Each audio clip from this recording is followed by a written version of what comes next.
panelists. So, as a trainer, I'm already prepared the tools, materials, supplies, and pre-assessment tools such as data gathering, self-assessment checklist, pre-test, and the learning style questionnaire together with the 9 CBT area. So, day 1, orientation day. So, by the way, my name is Gretchen Soria, your trainer in Food and Beverages NC2. So, before we start, let's stand and let us pray. So, amen. So, let me check your attendance first. So, Miss Nicole Nagbalog. Yes, ma'am, present. Kindly sign this attendance sheet. Okay, thank you. So, welcome to UNO Caregiver and Domestic Management Training Incorporated, Food and Beverage Services NC2. So, here are the mission vision of our school. And here are the pre-assessment tools. So, Ms. Nicole, this is the data gathering. This is for me to know your working experience and educational background. So, you have 15 minutes to fill up. Okay, you're done. Thank you. So, here are the self-assessment checklist for me to know your prior knowledge.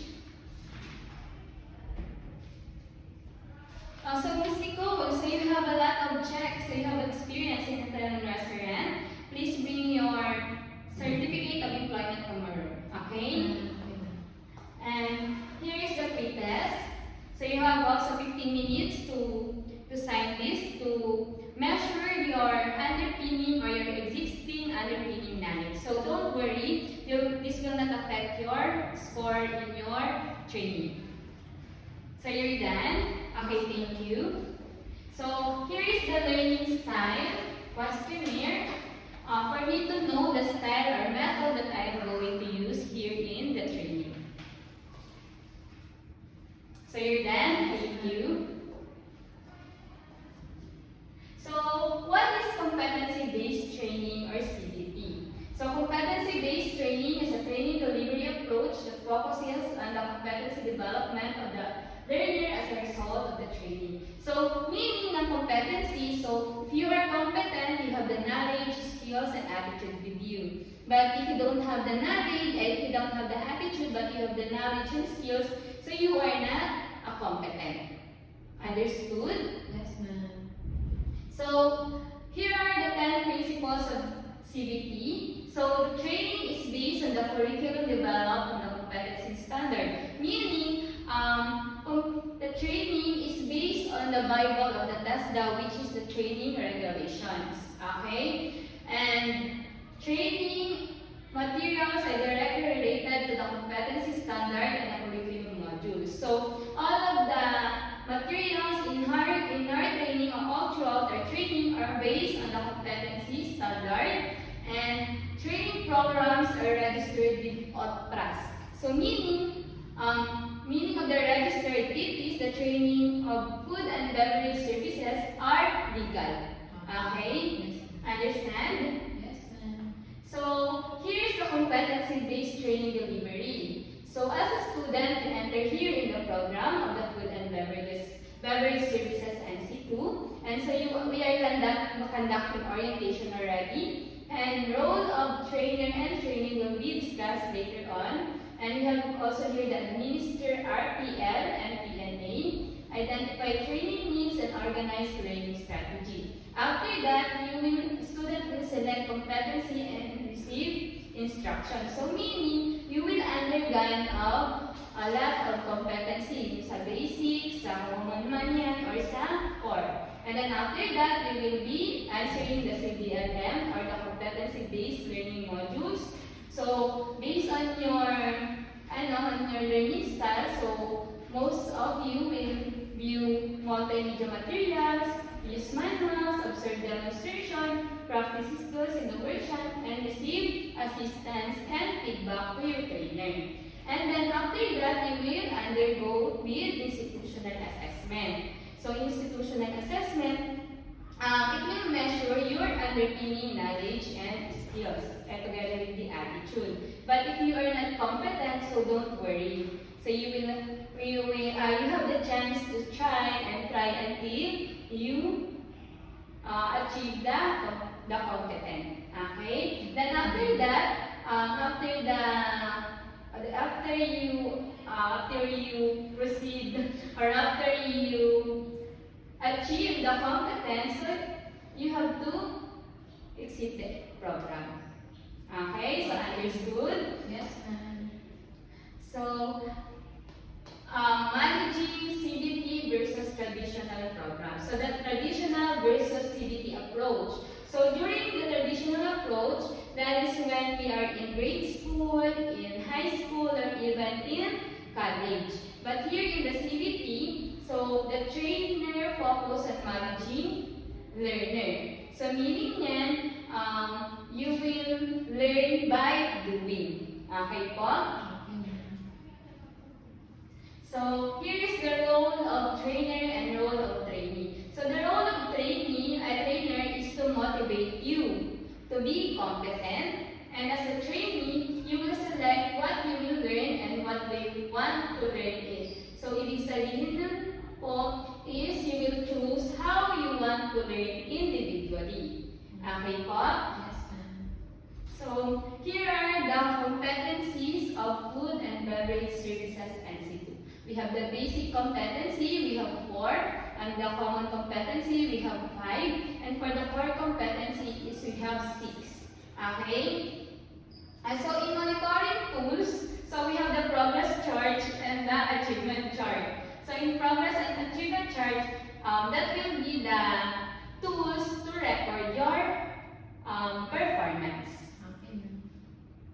And for the training result and grading system, so as I said a while ago, we have the competent and not yet competent. For the competent, we have the skills, attitude, and knowledge. For the not yet competent, so if you have the knowledge, skills, but you don't have the attitude, you are not yet competent. But don't worry, you can try until you will be competent. Okay po?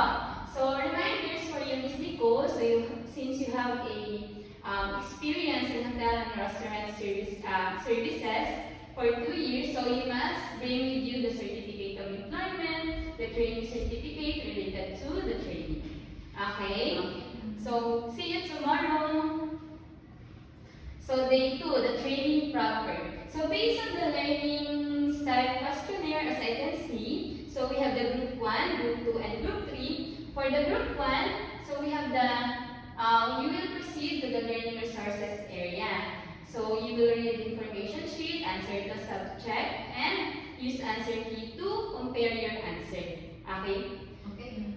And for the group 2, you will proceed to the computer laboratory and watch this video. Okay? Yes, ma'am. And for the group 3, we will proceed to the practical work area for demonstration. So for the group 3, come with me and we will go to the practical work area. So Miss Nicole, so here in the practical area, we will do the table napkin folding. So in table napkin folding, we have different types of table napkin, and we must in this lesson, so you must have the OHS or the Occupational Health and Safety. So you must wear your PPE. So the PPE here is the gloves, okay, the white gloves. So in order for us to hindi po ma-transfer yung pawis natin dito sa table napkin. And ma-transfer po yung mga bacteria. Okay, Miss Nicole, for folding the table napkin, so we have here the table napkin. So for the candle, you will fold it by triangle and then you will roll in the bottom part.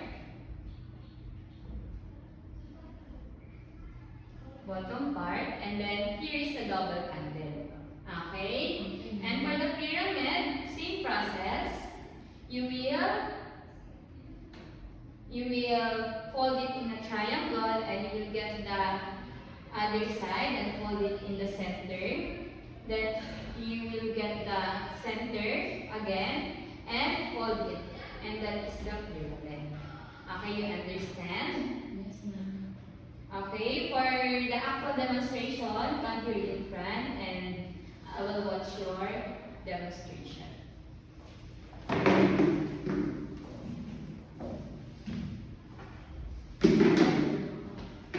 na ako.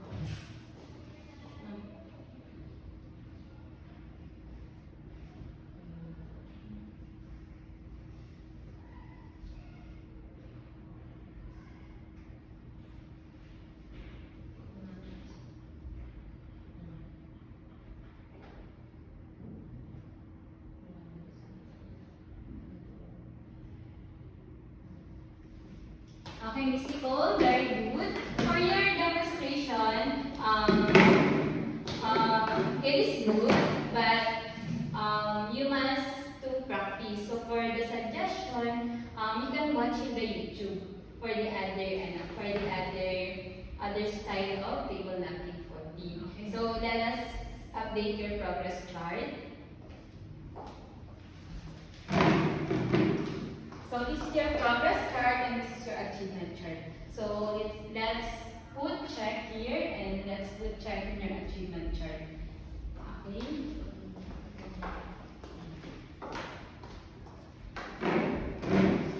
So day 3 institutional assessment day. So what is the purpose of institutional assessment? So the purpose of institutional assessment is to know your underpinning, knowledge and skills and aptitude. Tasks to be performed. So you will perform the table napkin folding. And the method of assessment, we have the oral, written, and actual demonstration. And for the do's and don't, you will